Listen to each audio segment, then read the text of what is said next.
विद्यार्थियों, आज के इस वीडियो में हम आपको बात करने वाले हैं त्रिकोणमिति के सबसे महत्वपूर्ण एक्सरसाइज के बारे में। जो पिछले वीडियो में आपको सारे तरीका को और सारे जितने भी उसका नियम कानून था, इन सारे वीडियो को हमने आपको सारे बातों को हमने पिछले वीडियो में आपको दिया है। अब हम आ रहे हैं, मैंने बोला था आपको कि अगला वीडियो आप लोगों को इस एक्सरसाइज के बारे में दिया जाएगा। तो इसके एनसीईआरटी का जो सिलेबस है, जो एनसीईआरटी का आपका बुक है, उस बुक का एक्सरसाइज जो है उसको हम 1 बाय 1 करके क्वेश्चन के अनुसार आपको सॉल्व करते हैं। सबसे पहला जो एक्सरसाइज है वो 9.1 है। ये चैप्टर 9 है, आपका एनसीईआरटी का चैप्टर नंबर 9 है, जो कि एक्सरसाइज आपका है 9.1 और चैप्टर आपका 9 है। अब इसमें हम क्वेश्चन आप लोगों को पढ़ते हैं, क्योंकि क्वेश्चन हम लिखेंगे नहीं, क्वेश्चन आप खुद ब खुद इसको देख लेंगे, क्योंकि क्वेश्चन लिखकर बनाने में समय बहुत ज़्यादा लगेगा। इसलिए या तो बुक का हेल्प लेकर आप देख लेंगे, या बुक आप लोगों के पास एनसीईआरटी का होगा उसको देख लेंगे। तो इसमें लिखा है कि सर्कस का एक कलाकार 20 मीटर लंबी डोरी पर चढ़ रहा है, जो अच्छी तरह से तनी है और भूमि पर सीधे लगे खंभे के शिखर से बंधा है। यदि भूमि की स्तर के साथ डोरी 30 डिग्री का कोण बनाता है तो खंभे की ऊंचाई ज्ञात करें। अब यहाँ पर क्या है, सर्कस का एक क्वेश्चन नंबर 1 में कहा कि एक खंभा है। मैंने बताया खंभा लंब होता है, और यह मेरा पृथ्वी है जो कि आधार है, और इस खंभा से बांधकर एक डोरी लगाई गई है जो जमीन के साथ 30 डिग्री का कोण बनाता है, और इस डोरी की जो लंबाई है वह 20 सेंटीमीटर का है, 20 मीटर का है। तो कहता है यह डोरी हो गई, और यह खंभा हो गया, और यह पृथ्वी धरती हो गई। थीटा के अनुसार यह बी का मान हो गया, यह एच का मान हो गया, और पी का मान हो गया। जिस प्रकार प्रश्न कहा कि डोरी टाइट बंधी हुई है, तो हमने डोरी को लिख दिया। डोरी तिरछा है तो वह कर्ण कहलाया, खंभा सीधा है तो लंब कहलाया, पृथ्वी आधार कहलाया। अब आपको डोरी की लंबाई पता है, यानी एच का मान पता है, थीटा पता है, और खंभे की ऊंचाई ज्ञात करना है, यानी पी लंब का मान ज्ञात करना है। तो 3 निष्पत्तियाँ पिछले वीडियो में हमने चर्चा किया था कि sine theta, cos theta, tan theta. 3 निष्पत्ति को याद रखेंगे तो एच दिया है और पी ज्ञात करना है, तो हमें साइन थीटा लगाना पड़ेगा। तो साइन थीटा का सूत्र होता है P/H, और साइन थीटा का मान 30 डिग्री है, और पी का मान आपका नहीं मालूम है, पी है, और एच का मान 20 है। साइन 30 का मान यहाँ पर 1/2 होता है, और P/20। अब आप तिरछा तिरछी गुना करेंगे, क्रॉस मल्टीप्लिकेशन करेंगे, तो P में 2 से करेंगे तो 2P हो जाएगा, और 20 में 1 से करेंगे तो 20 हो जाएगा। यहाँ पर P का मान 20/2 यानी 10 आ गया। हम कह सकते हैं कि जो मेरा खंभा है वह 10 मीटर ऊंचा है। अब आइए क्वेश्चन नंबर 2 में चलते हैं कि हमारा क्वेश्चन नंबर 2 क्या है। क्वेश्चन नंबर 2 में कहता है कि आंधी आने से एक पेड़ टूट जाता है, और टूटा हुआ भाग इस तरह मुड़ जाता है कि पेड़ का शिखर जमीन को छूने लगता है, और इसके साथ 30 डिग्री का कोण बनाता है। पेड़ की पाद बिंदु की दूरी जहाँ जड़ की शिखर जमीन को छूता है 8 मीटर है, तो पेड़ की ऊंचाई ज्ञात करें। यहाँ पर आपका एक पेड़ था, पहले यह आपका पेड़ है और यह पेड़ आंधी आया तो यहाँ से टूट गया और टूटा ऐसा कि यहाँ से गिरा तो जमीन पे जाके टिक गया। इसका जो शीर्ष भाग है, यह जो पेड़ का जो शीर्ष है, यह जमीन पे जाके टिक गया और जमीन के साथ कोण बना दिया 30 डिग्री का। और जो जड़ है, जो पेड़ का जड़ है, पाद है, जड़ को पाद कहा जाता है, और जो ये शिखर, पेड़ का शिखर जाकर यहाँ पर लगा हुआ है, उस दोनों के बीच की दूरी 8 मीटर। यह पेड़ का शेष भाग है, पेड़ का शेष भाग है, ये भी पेड़ का शेष भाग है। तो अब कह रहा है कि पेड़ की कुल ऊंचाई, पेड़ की ऊंचाई ज्ञात कीजिए कि पेड़ कितना ऊंचा था। तो देखिए यह भी पेड़ है और यह भी पेड़ है, दोनों पेड़ ही हैं। पेड़ पहले पूरा सीधा खड़ा था लेकिन अब टूट गया, तो यह जो भाग मेरा है यही टूट के मेरा नीचे गिर गया है। तो हमें इस भाग की भी लंबाई चाहिए और इस भाग की लंबाई चाहिए, क्योंकि पेड़ पहले से पूरा खड़ा था।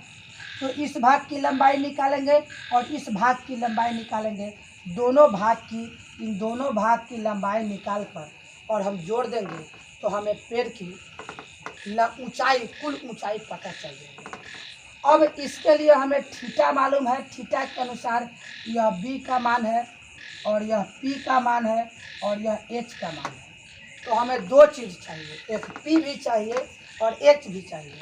दोनों को निकाल कर हम जोड़ेंगे तो मेरा पेड़ की कुल ऊंचाई आएगा। तो मालूम क्या है, बी है और चाहिए पी या चाहिए एच। तो बी के अनुसार बी के साथ पी चाहिए तो tan थीटा लगाना पड़ेगा और बी के साथ एच चाहिए तो cos थीटा लगाना पड़ेगा, और दोनों को हम लगाएंगे बारी बारी से। तो cos थीटा इजिकल टू सूत्र होता है b/h और cos और थीटा का मान है 30 डिग्री और b का मान हो गया आपका 8 मीटर और h का मान आपका हो गया नहीं पता है। cos 30 का मान होता है √3/2 और 8/h, h गुने √3 हो जाएगा और 8 को 2 से गुना करेंगे 16 आएगा। तो h बराबर 16/√3 है। इसको यहीं पे छोड़ दिया जाए, क्योंकि आगे हम जब आंसर इसका फाइनली लिखेंगे फिर बात करेंगे। फिर p के लिए tan थीटा लगाना पड़ेगा, p/b हो गया, tan 30 डिग्री हो गया। p का मान नहीं मालूम है और b का मान 8 मालूम है। tan 30 का मान 1/√3 होता है और इक्वल टू p/8 हो गया। अब जब आगे आप चलेंगे तो यहाँ पर आगे आने के बाद आपको क्रॉस मल्टीप्लिकेशन करना पड़ेगा, तिरछा तिरछी गुना करना पड़ेगा। तो p में √3 से करेंगे तो √3 गुने p इज इक्वल टू 8। तो 8 p इज इक्वल टू 8/√3। यहाँ पर मेरा p भी मालूम हो गया और h भी मालूम हो गया। h हमारा यहाँ पर मालूम है और p हमारा यहाँ पर मालूम हो गया। और मैं पहले ही बता दिया हूँ कि पेड़ की कुल ऊंचाई के लिए p भी चाहिए, h भी चाहिए। तो पेड़ की कुल ऊंचाई, पेड़ की कुल ऊंचाई दोनों को जोड़ना है p + h। p का मान हो गया 8/√3, आई हो गया 16 और बट्टा में √3। जब इसका एलसीएम लेंगे √3 तो 8 + 16 यानी 8 16 24 हो जाएगा और √3। गणित का एक महत्वपूर्ण नियम है कि किसी भी संख्या भिन्न जो परिमेय संख्या होता है, अगर उसके हर में, डिनोमिनेटर में अपरिमेय संख्या होता है तो उसको परिमेय बना दिया जाता है, जिसको हम लोग, जिस क्रिया को हम लोग हर का परिमेयकरण कहते हैं। तो यहाँ पर अपरिमेय संख्या √3 है, इसको बनाना हमको बहुत जरूरी है, इसलिए हमने √3 से ऊपर नीचा गुना कर दिया तो ये हो गया 24√3 और √3 में √3 से गुना होगा तो 3 हो जाएगा और 3 को 8 बार में काट देंगे। हमारा आंसर हो गया 8√3। यह भी मेरा पेड़ की कुल ऊंचाई हो गया। अब मान लिया जाता है कि आप अगर सवाल को बना लिए, अगर इतना आंसर आपको मान लिया कि ऑब्जेक्टिव क्वेश्चन में आता है या किसी और किताब में यह क्वेश्चन दिया हुआ है, तो अगर आपको आता है तो अगर आंसर नहीं मिलता है तो इसके लिए एक काम आप और कर सकते हैं कि 8 को √3 का मान 1.732 होता है, 732 होता है। इसको भर दीजिए तो 8 गुना तो 16 के 64 में 8 3 के 24 है 25 के 5 8 में 2 और 7 8 56 2 58 के 8 में 5 और 8 5 13। ये भी आप आंसर दे सकते हैं। तो यहाँ पर आपको ये क्वेश्चन दोनों में से जो आंसर आपको दिया हो उसको आप मान सकते हैं। अब हम चल रहे हैं क्वेश्चन नंबर 3 में। 3 के लिए आपको पहले सवाल को हम पढ़ देते हैं। सवाल में लिखा है कि एक ठेकेदार बच्चों को खेलने के लिए एक पार्क में 2 फिसलन पट्टी लगाता है। 5 वर्ष से कम बच्चों के लिए वह एक ऐसी फिसलन पट्टी लगाना चाहता है जिसकी शिखर 1.5 मीटर ऊंची पर हो और भूमि से 30 डिग्री की कोण बनाती हो, तथा दूसरी 5 वर्ष से अधिक बच्चों के लिए है जिसकी ऊंचाई 3 मीटर है और फिसलन पट्टी 60 डिग्री का कोण बनाता है। प्रत्येक स्थिति में फिसलन पट्टी की लंबाई ज्ञात करना है। बच्चों की जब स्कूल में आप जाएंगे, छोटे बच्चों के स्कूल में जाएंगे तो एक समकोण त्रिभुजाकार फिसलन पट्टी बनाई होती है, एक पिलर खड़ा करके और उस पर फिसलने के लिए बना दी जाती है। बच्चे एक तरफ से सीढ़ी से चढ़ते हैं और दूसरी तरफ उसके शिखर पर जा कर के और फिसल जाते हैं। तो 2 प्रकार की फिसलन पट्टी बनाई गई है। पहला फिसलन पट्टी कम ऊंचाई है छोटे बच्चे के लिए और दूसरा फिसलन पट्टी ज़्यादा ऊंचाई का है बड़े बच्चों के लिए। एक फिसलन पट्टी आपका यहाँ पर है जो कि ऊंचाई उसका 1.5 मीटर और वह 30 डिग्री का कोण बना। दूसरा फिसलन पट्टी जो है, दूसरा फिसलन पट्टी कुछ ऊंचा है और वह जो है कोण बनाता है 60 डिग्री। कोण भी ज़्यादा का बनाता है, 60 डिग्री का कोण बनाता है। यह कोण 60 डिग्री का बनाता है और इसकी ऊंचाई है 3 मीटर। तो कह रहा है कि दोनों फिसलन पट्टियों की लंबाई, यानी जो फिसलन पट्टी है आपका फिसलन पट्टी है, इसी को कहता है फिसलन पट्टी। यह भी आपका है फिसलन पट्टी। यह आपका ऊंचाई है, ये भी ऊंचाई है। तो आप देख रहे हैं कि थीटा का मान यहाँ है तो ये बी का मान होगा, ये एच का मान होगा और ये पी का मान होगा। यह बी का मान होगा, यह एच का मान होगा, यह पी का मान होगा।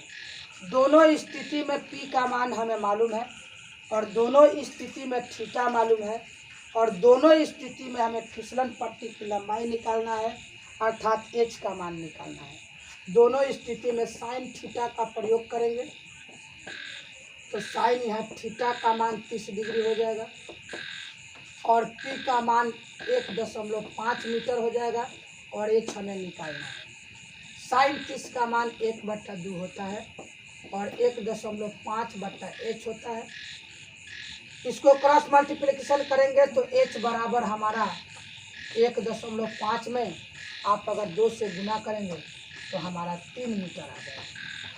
फिर इसी प्रकार इसमें भी साइन थीटा बराबर आपको P/H लिखना पड़ेगा।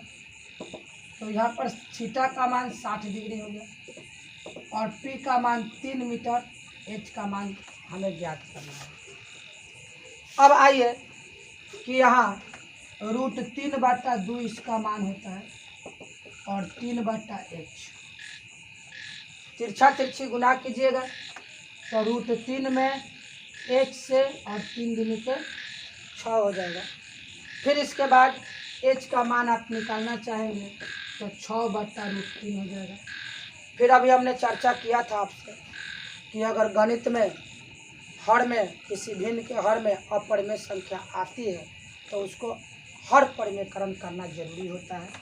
तो यहाँ से √3 से हम अंश और हर दोनों में गुना कर दिए तो 6√3 और नीचे 3 हो गया, 3 से 2 कट गया, यह 2√3 मीटर हो गया।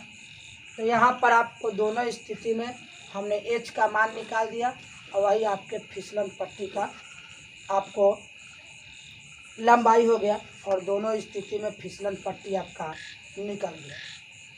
अगर आंसर नहीं देता है, अगर मान लिया कि फिसलन पट्टी का आंसर अगर नहीं देता है तो उस स्थिति में करना क्या है, तो उस स्थिति में √3 का मान 1.732 रख करके गुना कर देंगे, फिर हमारा आंसर टैली कर जाएगा। अब आइए क्वेश्चन नंबर हम आगे चलते हैं। तो मित्रों, मेरे विद्यार्थियों, ये क्वेश्चन हमने आपको 3 क्वेश्चन इस पूरे हमने अपने फ्लैश बोर्ड पर आपको बनाकर दिखाया है और ये सारी क्वेश्चन आप लोगों को करना है। देखिए, गणित एक अभ्यास की विषय है। अगर आप चाहते हैं कि हमें गणित बनाना आ जाए तो इसका 2 ही मूल मंत्र है। एक मंत्र है सूत्र को याद करना और दूसरा मंत्र है कि जो प्रश्न आपको बनाने नहीं आ रहा है उसको बनाए हुए प्रश्न को बार बार बनाएंगे। तो इसको अभ्यास करेंगे, फिर हम अगला जो हमारा आगे के इस एक्सरसाइज का और भी प्रश्न है तो सारी मैं बताया कि सभी प्रश्नों को आप लोगों को हम देंगे, लेकिन ज़्यादा 1 बाय 1 करके पार्ट बाय पार्ट करके आप लोगों को बताएंगे। तब तक के लिए धन्यवाद।